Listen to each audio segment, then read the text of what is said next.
She took the hat off, and then we saw these injuries. Some of them were fresh, so she was recently beaten.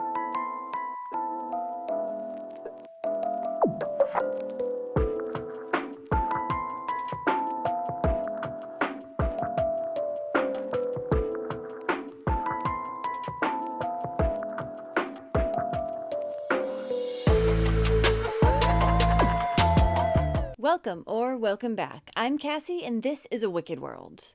If you haven't checked out my other channel yet, Wicked Ways, where I cover adult true crime cases, go do that. But not yet. Finish this video first, then go do that. Now, the story I have for you today is about two loving parents who tried to do the right thing for their child. They tried to better her life, but instead were tricked by a person they trusted. And in the end, they would lose their little girl. This is the story of Victoria Climbie.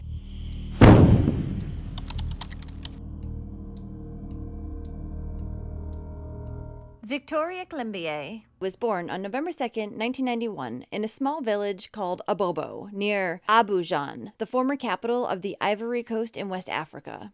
Her parents were named Frances and Bette Climbie. Victoria had 6 other siblings, and she was a smart and sweet little girl who loved singing and dancing, as well as entertaining others. She was also proficient in speaking 2 languages.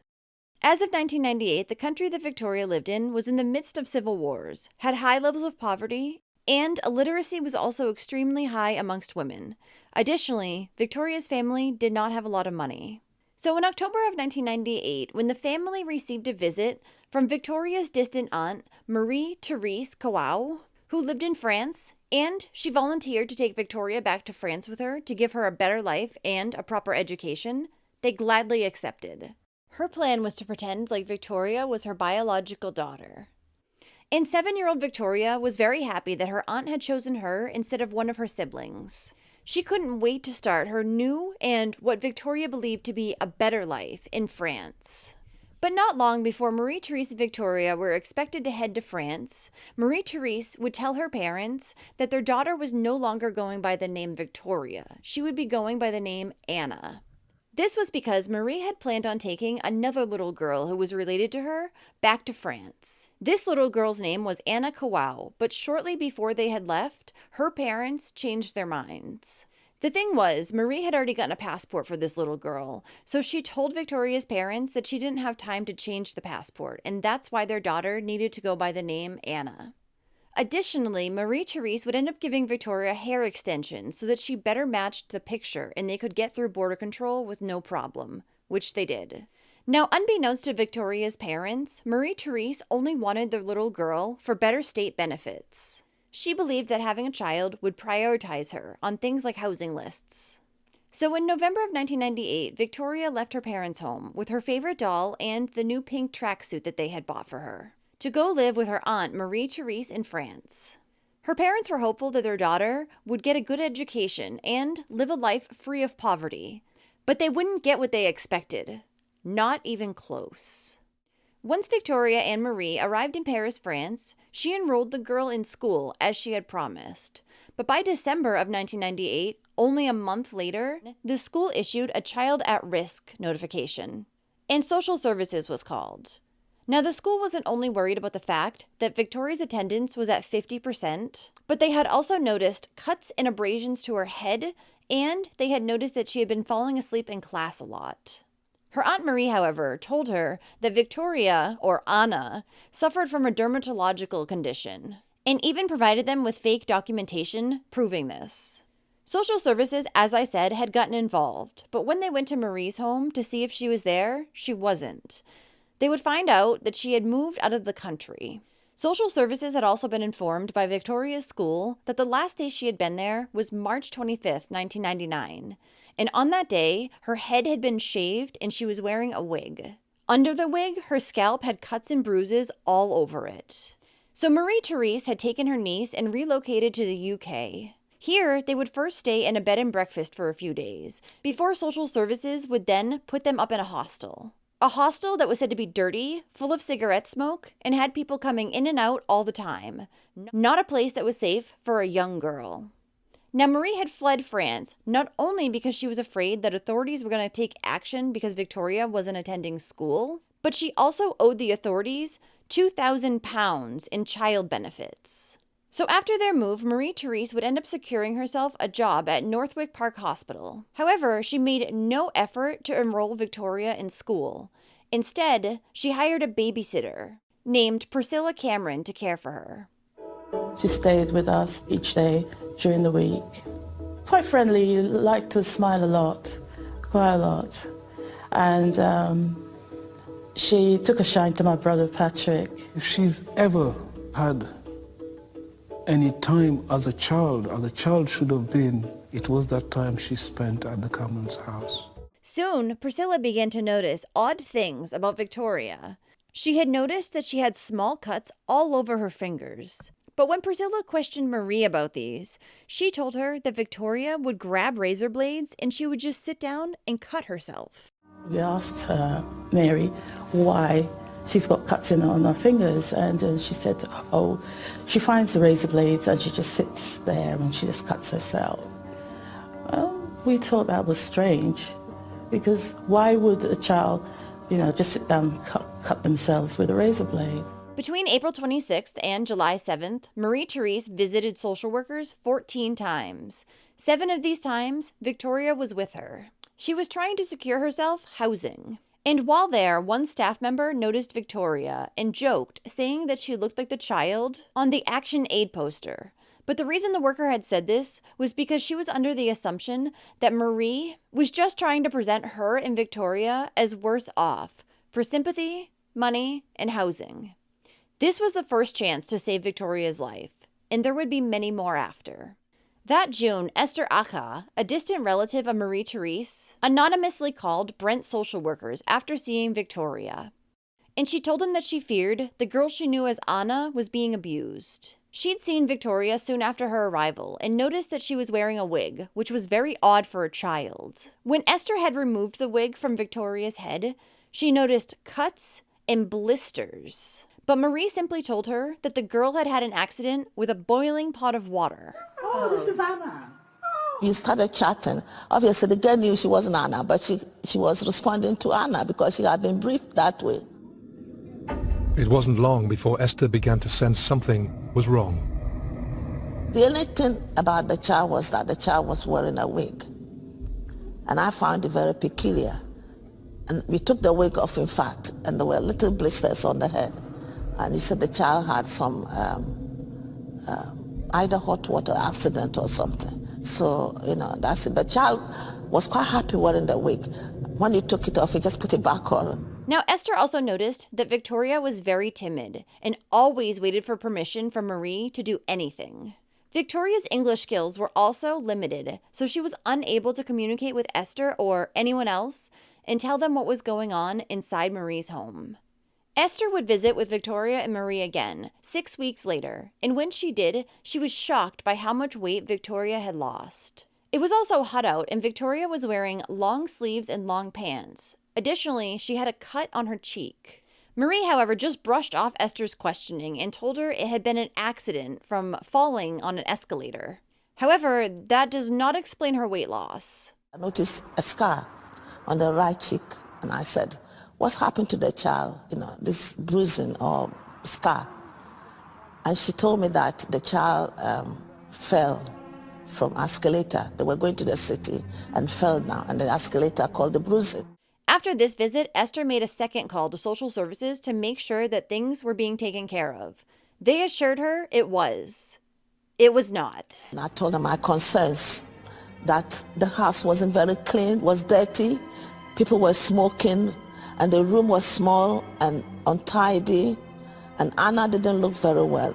I would want somebody to go there urgently to investigate. Just a few months later, in July, Marie-Therese would move her and Victoria into a new apartment. Unfortunately, it wouldn't just be her and Victoria in the apartment, but Marie-Therese's new boyfriend of only a month was also moving in with them. His name was Carl Manning, and he was 27 years old and drove a bus for a living. The apartment they were renting was a 3-room flat, or what we would here in the States call a studio apartment. So it only had a kitchen, a living area, and a bathroom. Not nearly enough room for 2 adults and a child. In this apartment, Victoria was forced to sleep on a small couch in the living room, while Marie and Carl slept on a double bed next to her. Because of this arrangement, Carl felt like he and his new girlfriend Marie had no privacy, and he began to hate Victoria because of it. He despised the fact that she even had to live with them. So on July 13th, 1999, in the middle of the night, Marie-Therese took Victoria over to her babysitter Priscilla's home, and she asked her to take the girl, permanently, saying that Carl hated her and didn't want her around. But Priscilla told Marie-Therese that she was not in the position to take Victoria permanently. She, however, told her she would take her for the night, which Marie gladly accepted. During this overnight, Priscilla and her children noticed that Victoria had multiple injuries, including a burn on her face and a loose piece of skin hanging from her right eyelid. Injuries that Marie-Therese would later say were self-inflicted. However, it was later discovered that some of the injuries she had were caused by Carl hitting and punching her. There was a healing burn on her right cheek. It was horrific to see that. And out of all this girl was smiling. When Victoria woke up at her babysitter Priscilla's home the next morning, July 14th, Priscilla noticed that she was in extreme pain. So she removed her clothes to see what was bothering Victoria, and when she did, she noticed a large number of cuts and bruises all over her body. She also had what Priscilla would later be told were cigarette burns all over her. So Priscilla decided that she needed to get Victoria seen by a doctor, and shortly after, she was admitted to Central Middlesex Hospital. Here, the doctor would agree that Victoria's aunt's explanation as to how she had gotten the injuries, that she was scratching at her scabies, was not believable. The doctor believed that her injuries were definitely intentional, especially after seeing the cigarette burns.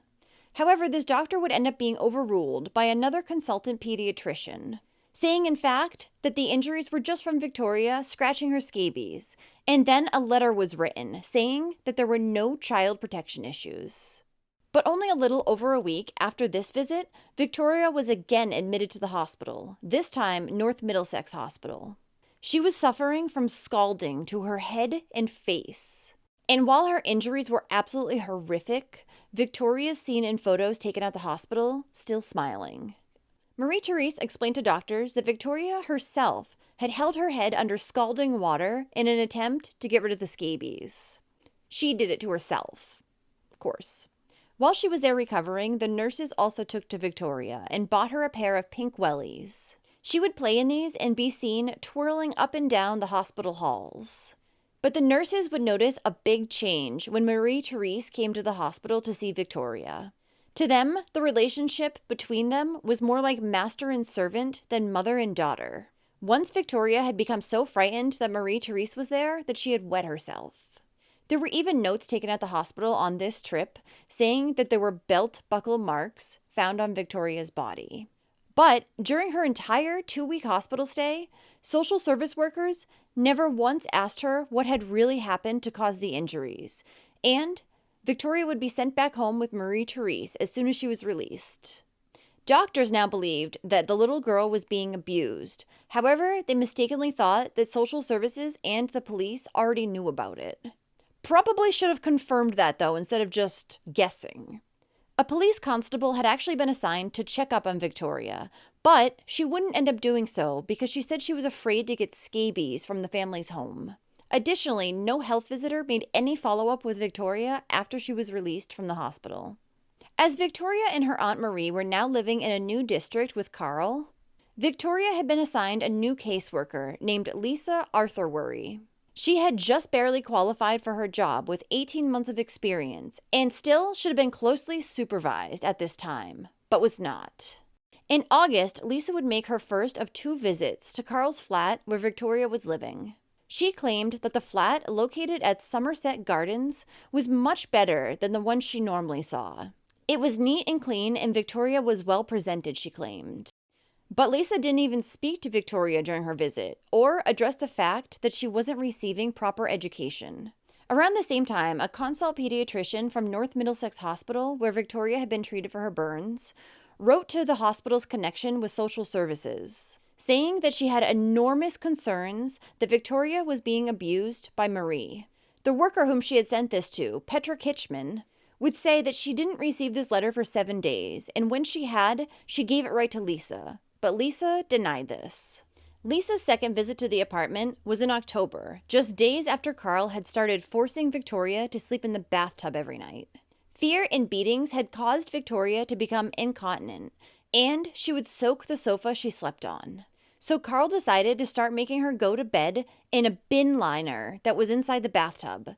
During this time, he would also tie her hands up. So eventually Victoria was sleeping in her own excrement, tied up in a bathroom that had no heat or light. And it was winter in the UK, where it can get very cold.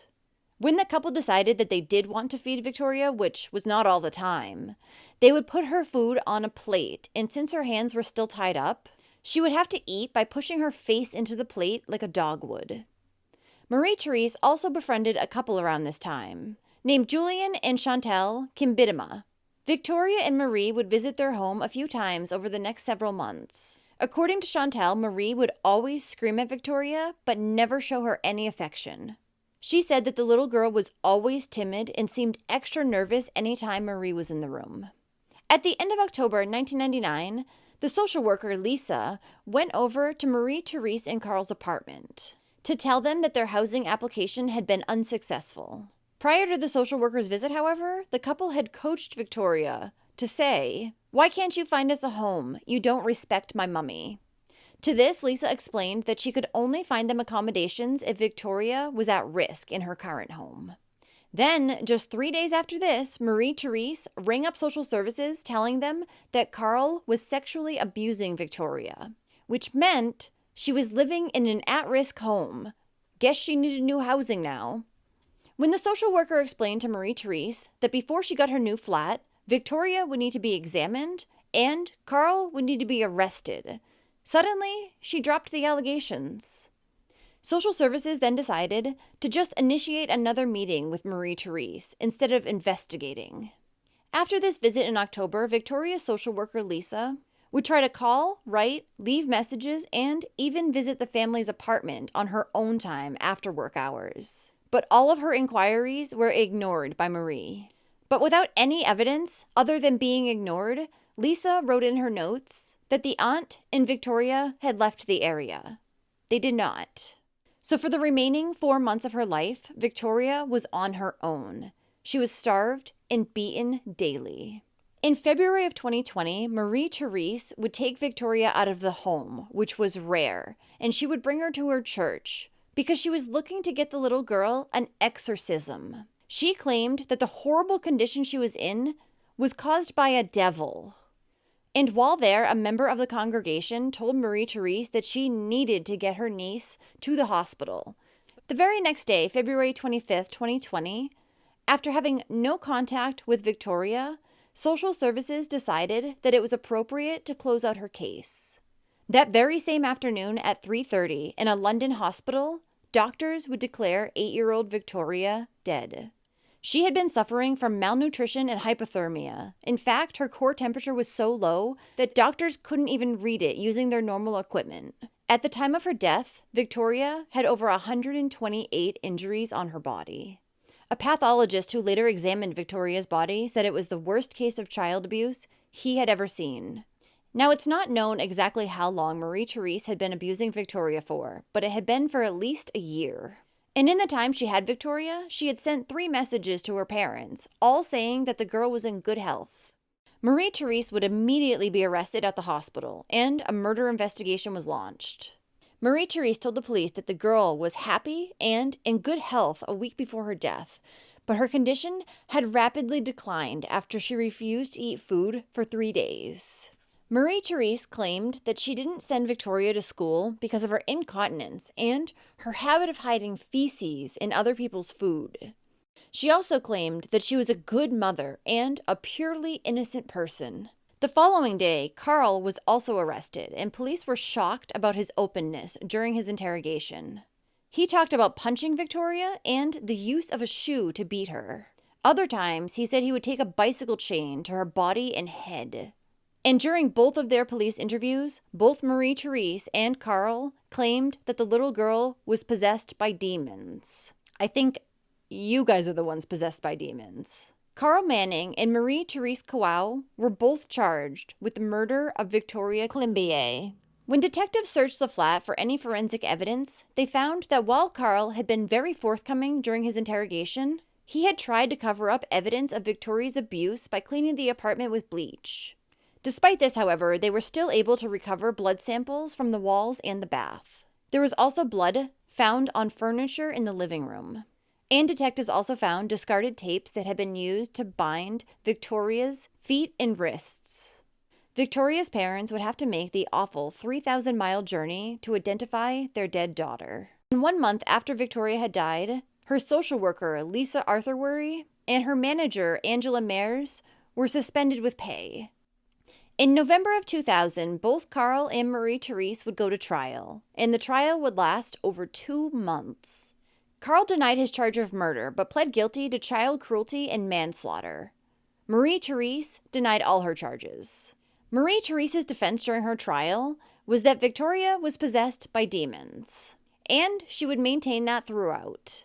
Carl Manning, however, must have realized that he was going to have to accept responsibility for his ill treatment of Victoria, but said he did not intend to cause her serious bodily harm or kill her.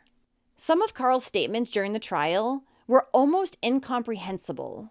He would say, you could beat her and she wouldn't cry at all. She could take the beatings and pain like anything.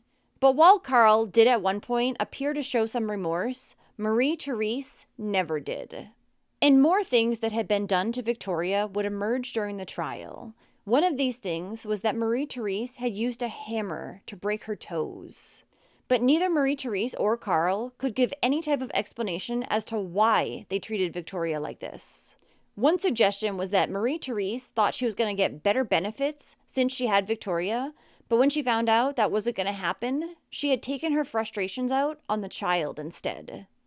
After closing arguments were read, a jury would take 4 days to convict. And almost a year after Victoria's death, Carl and Marie-Therese were both found guilty. Both were also sentenced to life in prison. In April of 2001, the government announced a public inquiry into Victoria's death, which was headed by the Chief Inspector of Social Services, Lord Lamming, who called it the worst case of child neglect he had ever seen. And during this hearing, Marie-Therese would actually shriek at the top of her lungs. She then refused to sit down, and when she was finally forced to, despite being a convicted murderer, she denied any blame and somehow tried to shift the blame over to Victoria's parents for not being properly married. I'm not sure what the fuck that has to do with it. Lord Lamming's inquiry would end up identifying that social services, hospital workers, and police had all failed Victoria. There had been evidence of abuse, and none of them had done anything to help her. Lord Lamming ended up concluding that a radical change in child protective services needed to be made. But the social services district that handled Victoria's case would be the same one that would end up handling Baby P's case. So clearly, that didn't happen.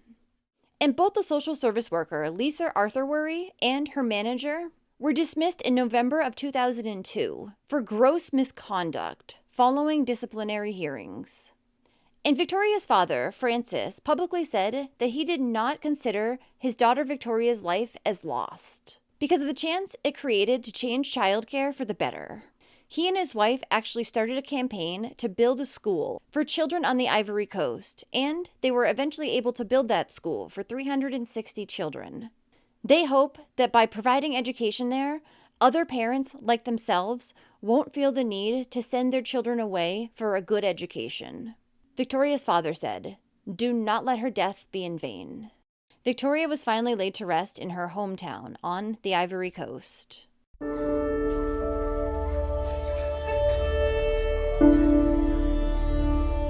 Well, thank you for listening to Victoria's story today. Her poor parents were tricked by someone that they trusted, thinking that she would properly care for the little girl, but she did the exact opposite.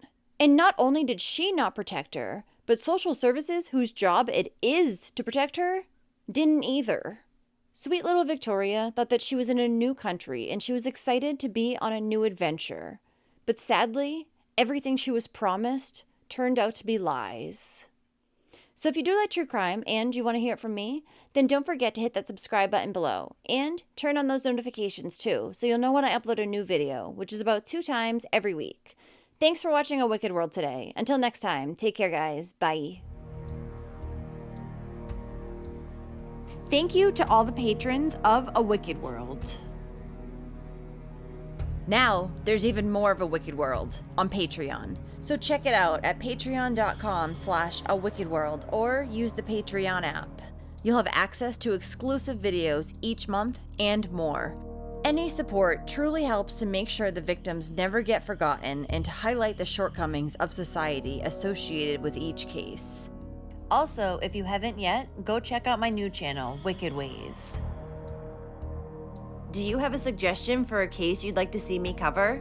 If so, send me an email at awickedworldtruecrime@gmail.com.